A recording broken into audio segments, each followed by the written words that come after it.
Mga boss, basahin natin to. Russia, sinintensyahan ang ICC prosecutor at judges.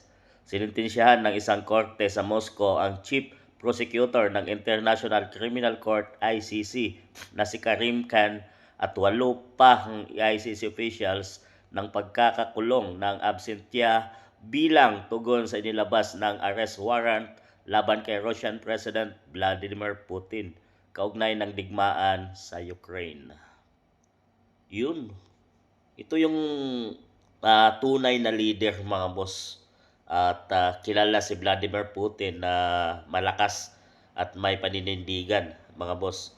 Noong Pangulo pa lang si FPRRD mga boss, no, ay tatlo silang kinilalang strong leader mga boss.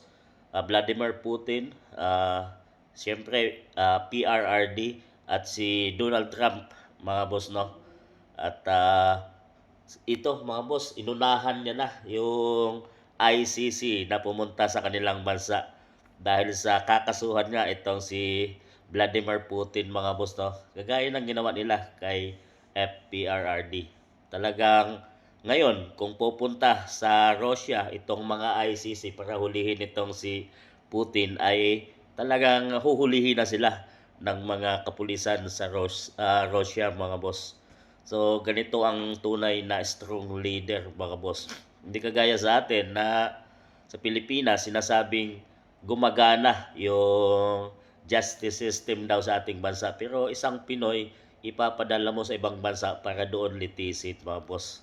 At yung pa ay dating Pangulo ng ating bansa na si Rodrigo Roa Duterte, mga boss, no?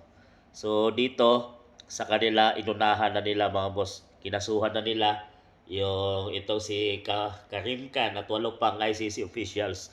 Ngayon, pag pumapak sila sa Russia para hulihin si Putin, ay dadamputin na sila ng kapulisan ng Russia. Ganito dapat ang tunay na leader, hindi ipagkalulo sa ibang dayuhan ang kapwa mo.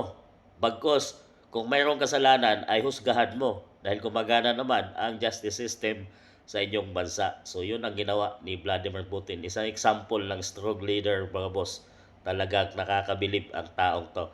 Sayang, ito yung kinilala dati nakasama si PRRD mga boss na strong leader ng mga bansa. Vladimir Putin. Grabe. Isa itong BFF ni FPRRD mga boss. Pero sad to say, ay natapos na ang kapangyarihan ni PRRD at nasa ICC siya ngayon. Nagdurusa dahil sa mga ito, yung kanilang ICC mga boss. Doon nila hinusgahan at kinulong si PRRD sa dahig. Ano masabi nyo dito mga boss?